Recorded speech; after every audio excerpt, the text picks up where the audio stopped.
Uh, Good early evening. My name is Jennifer Homendy. I'm the chair of the National Transportation Safety Board, and with me today is our investigator in charge, Joey Ryan. I want to talk a little bit about what we were able to accomplish today and some areas that we're really focusing in on. First and foremost, we started our day with an organizational meeting at 9 a.m. and that was really to bring together everybody that is on site, on scene, that is part of this investigation, so we can start to begin our investigative process.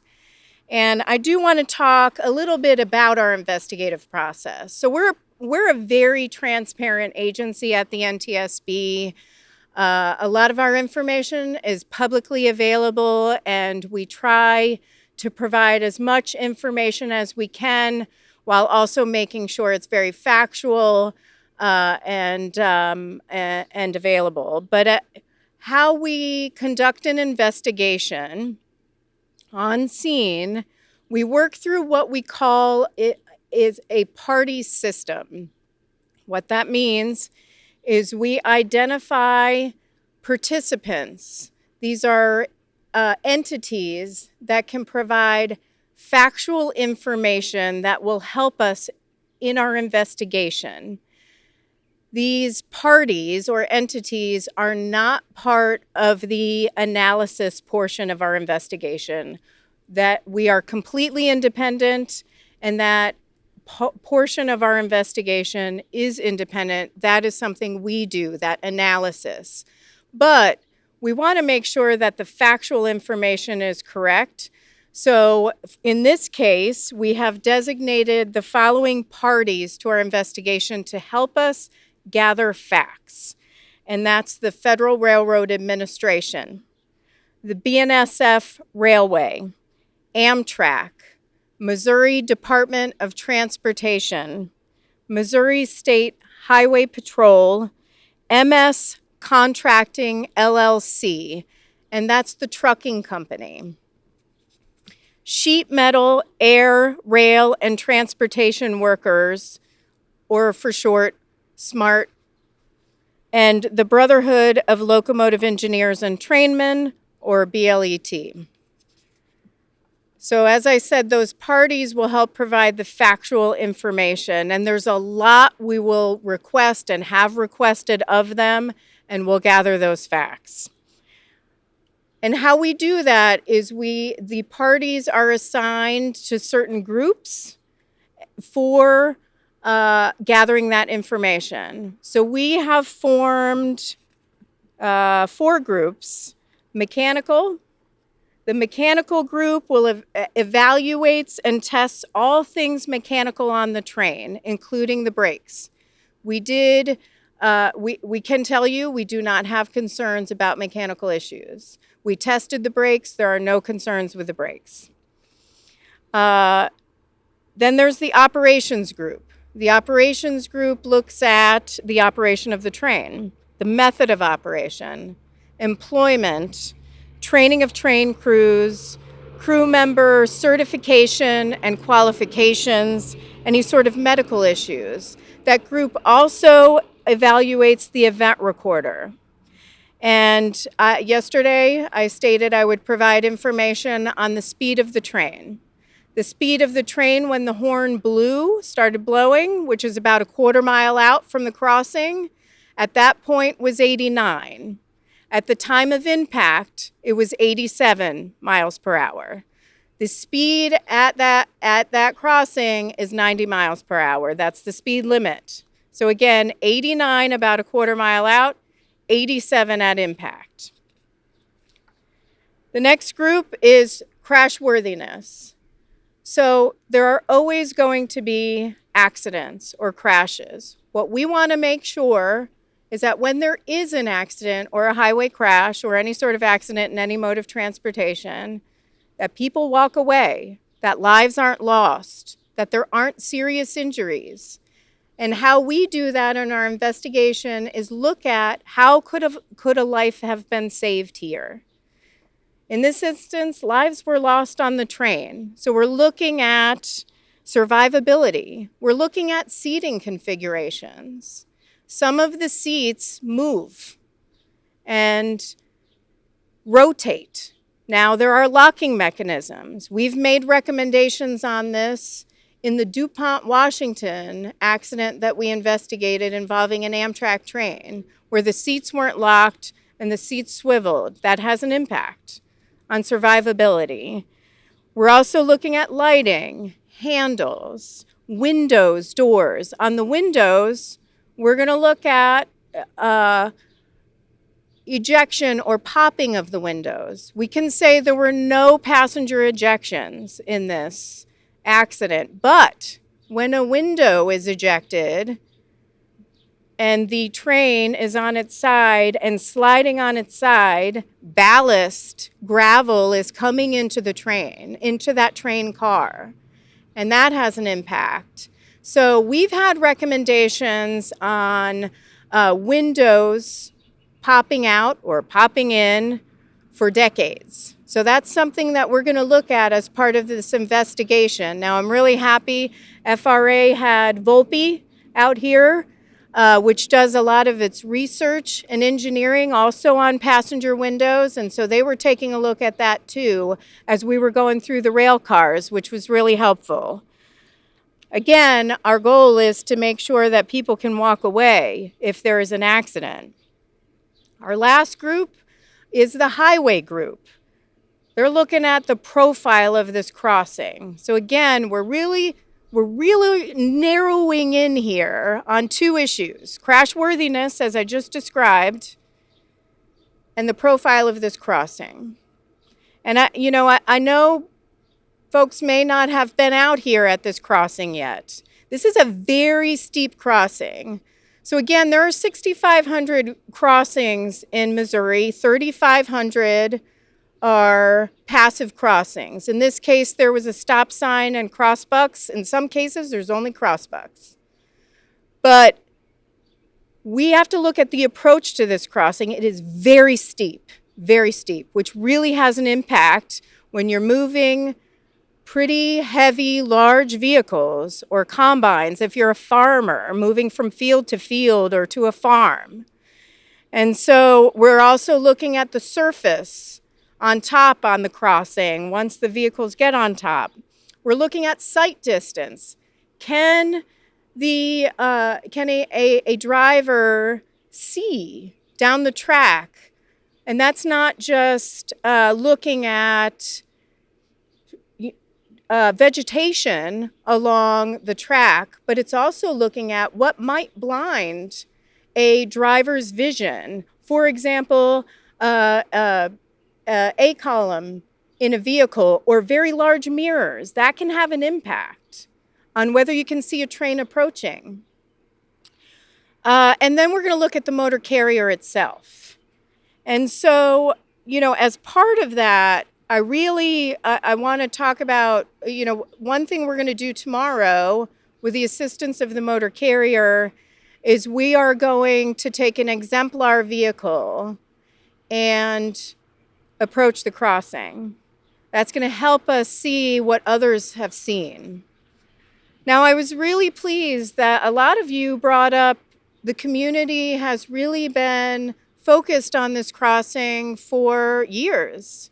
And so it was important to me to reach out to the community. So today I was able to spend a little bit of time with Sheridan County Sheriff Billups, and I really appreciated his time. He really talked about the emergency response and everything the deputies and other responders and other sheriff's departments, not even of this outside this county, that really pitched in to help with a terrible tragedy. So thank you. I also met with Commissioner Evan Emmerich of the county. He's the presiding commissioner. I know there are two other commissioners, and I look forward to meeting with them as well. It was a pretty last-minute request, so I really appreciate his time to really get some information about community complaints about the crossing and concerns.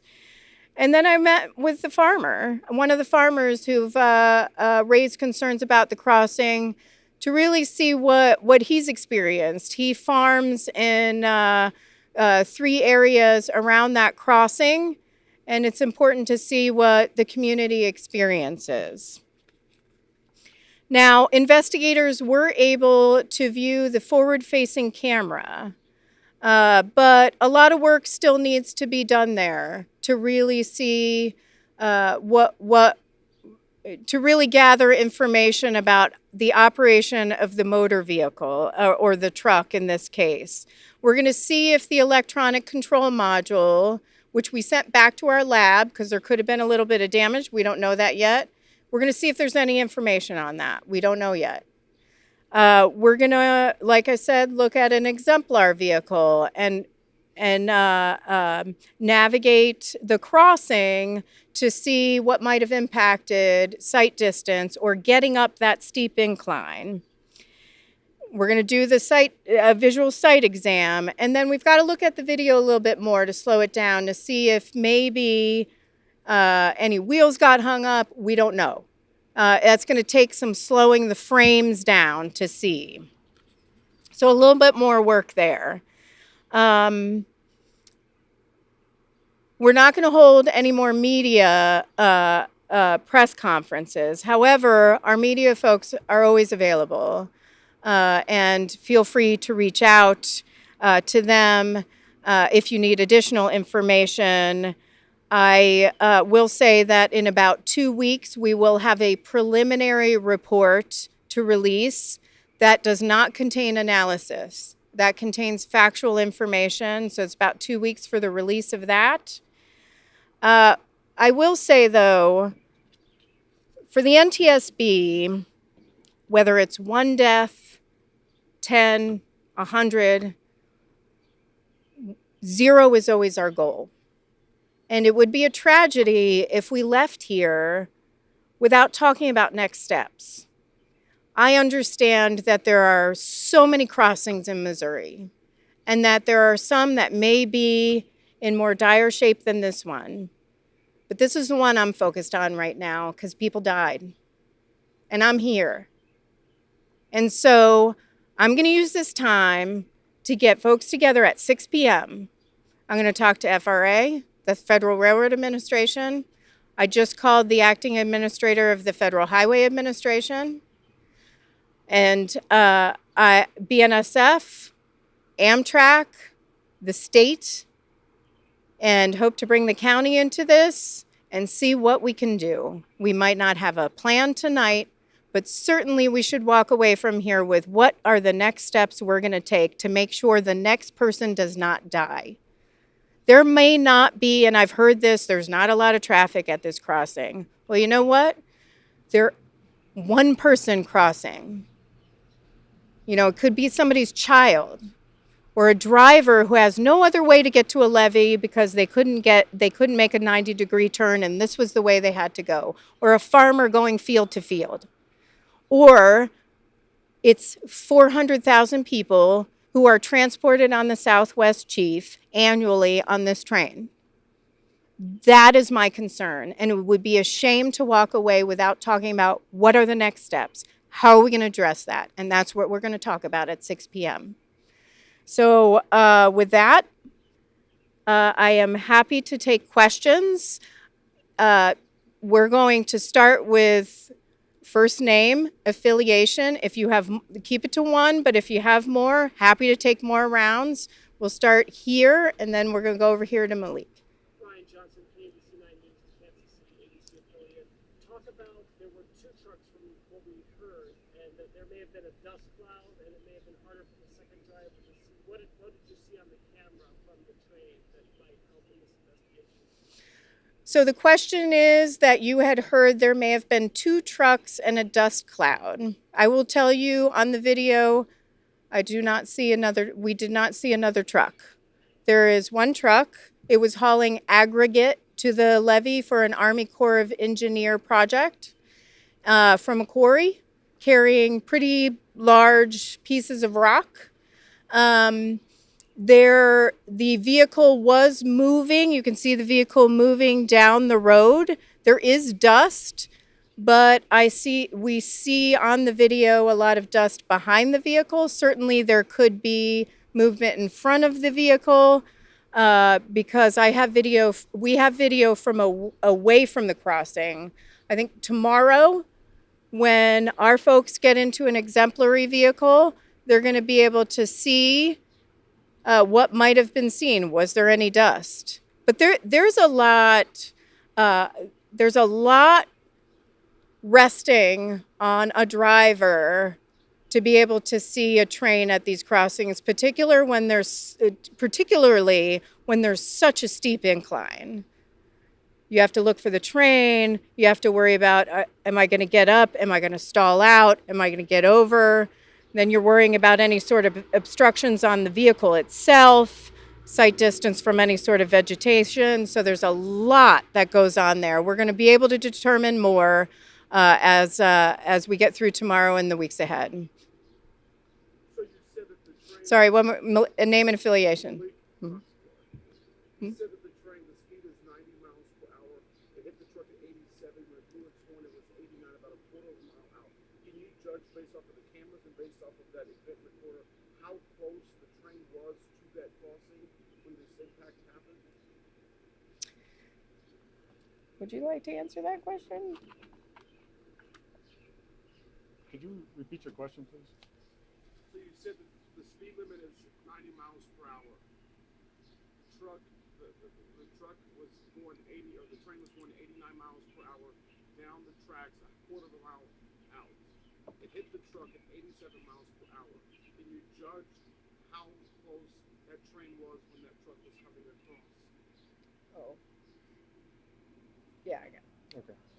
So, the question is, can we judge how close the train was to the truck when the truck was the crossing when the truck was coming across? We will be able to do that as we look. We're going to have to calculate the speed of the vehicle, and then we'll look at the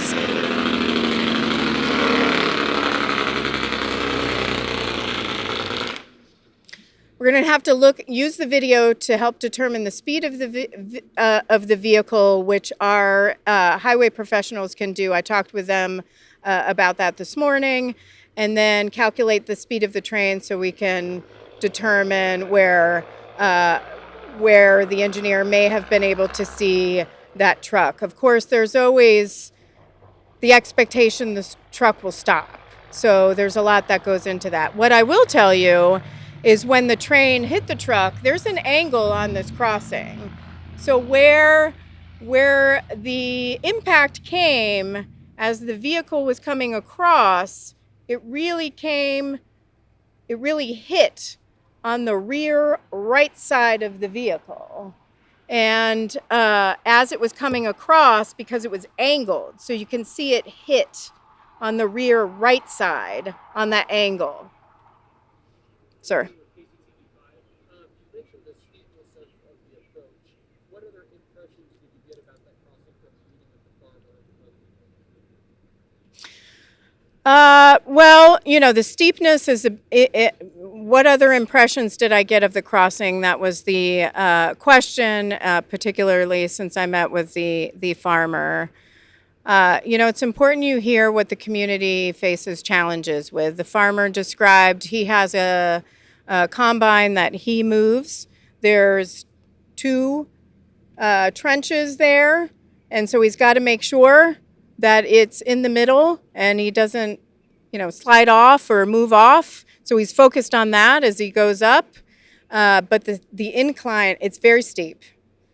And so we're looking at everything around the crossing, including the slope, but also the top of the crossing.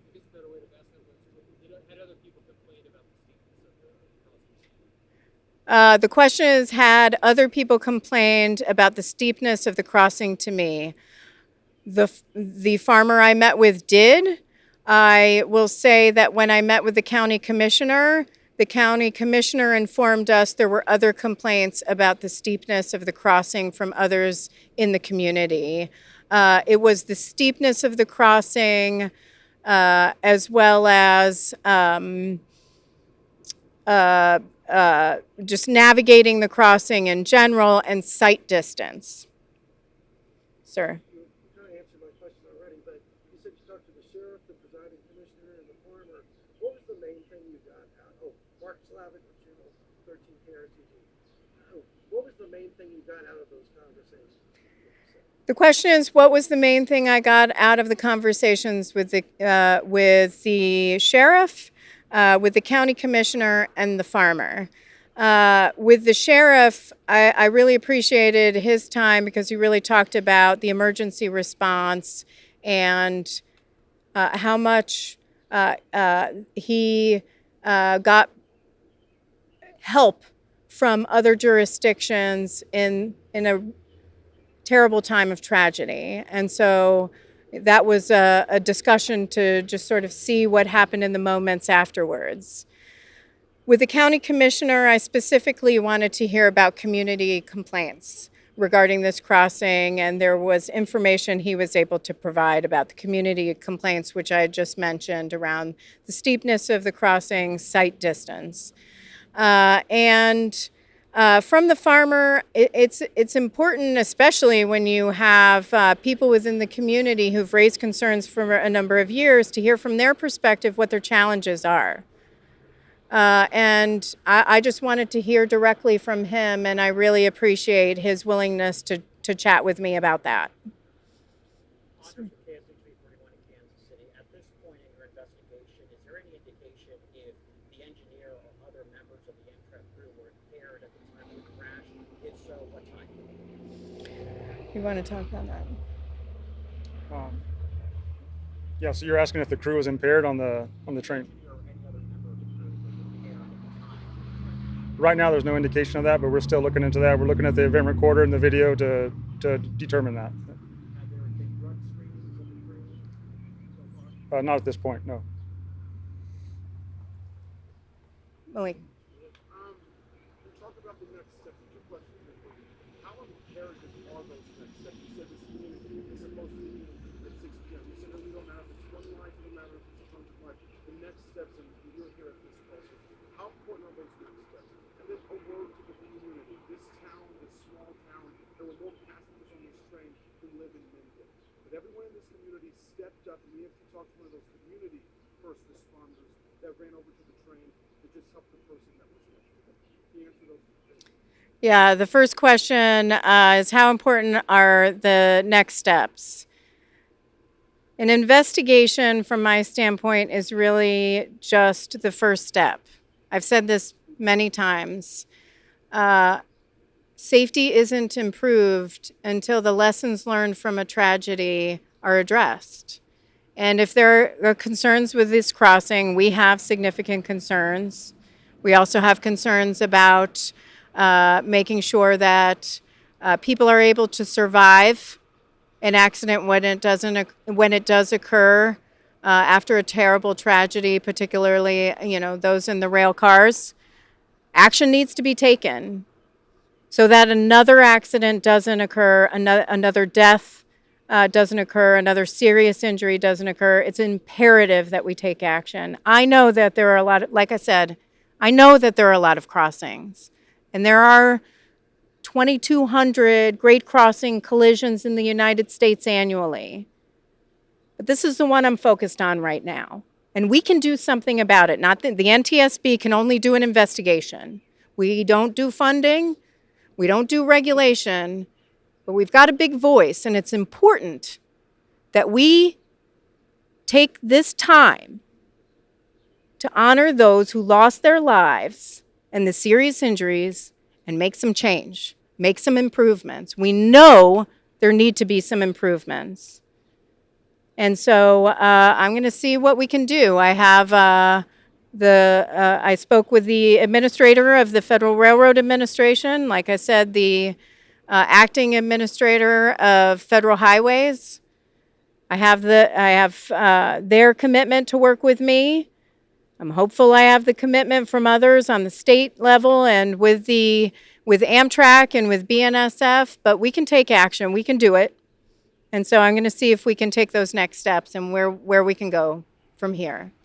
And your second question was on. This is a small town. There were more passengers on that train than people that live in Mendon, Missouri. Yet and still, they didn't watch. They ran towards this crisis and did everything they could. What is your message to Mendon, Missouri? Yeah. What is, and the question is, what is my message to Mendon, Missouri, who ran to the scene of a terrible tragedy to help hundreds of people in a crisis situation? I'm heartbroken for the families, but I'm incredibly moved by the response of an entire community. It was everything from state troopers to local emergency responders to the sheriff's office. They had school, people were calling in, the sheriff told me, nurses in the community, what can I do to help? They were telling people to go to the high school, to go to the Family Assistance Center. Everybody was calling. What an incredible response to help people in a time of need. Thank you. Thank you for that. Let's take one last question. Bill with Kansas City. Ma'am. Marina Diaz, ABC 17 News, KMIC. So I was wondering, I know you said that NTSB is not responsible for funding, but could you tell me who would be responsible for fixing crossings like this one and other ones in the state? Who's responsible for fixing a crossing? It is a partnership between the federal government, the state government, the county, because this is a county road, and the railroad, BNSF Railway. So there's federal funding called Section 130 funds, which is about $245 billion. What? I can't hear you. $1 billion annually. I want to be very accurate when I say that, to help fund crossing improvements across the U.S. Each state gets a portion of that. There's a state fund to help fund grade crossing improvements, and the county, since this was a county-owned road, they of course have to sign off on any sort of improvements as well. I think one good thing is in the Jobs Act that just passed, the match for federal state funding went from 90 federal, 10 state, which is always where there's a concern, to 100%. So 100% of this could be federally funded if the state or locals can't come up with the funding. But BNSF, that's their railway as well, and they have right-of-way on both sides of the crossing. So we would need the entities involved, not the NTSB, would need their cooperation as well. And I'm hoping that occurs. Sure. One more. Bill with Kansas City Star. Yes. So considering the speed the train was going, do you know how much distance would have been required to come to a stop before a collision in this case? How much distance would be required to come to a stop when a train is going at 87, 89 miles per hour? I'm going to ask Joey to answer that question. Yeah. It depends on the weight of the train and the speed, but it can be calculated, but we have not calculated that yet. So it varies from train to train. I'm unsure at this point. It hasn't been calculated. We have the information to do that, but we have not done that yet. It takes quite a distance. At some speeds, it can take up to a mile to stop a train. That's very difficult. All right, thank you very much, and we will please monitor our Twitter account where we will provide updates on the investigation. Thank you very much.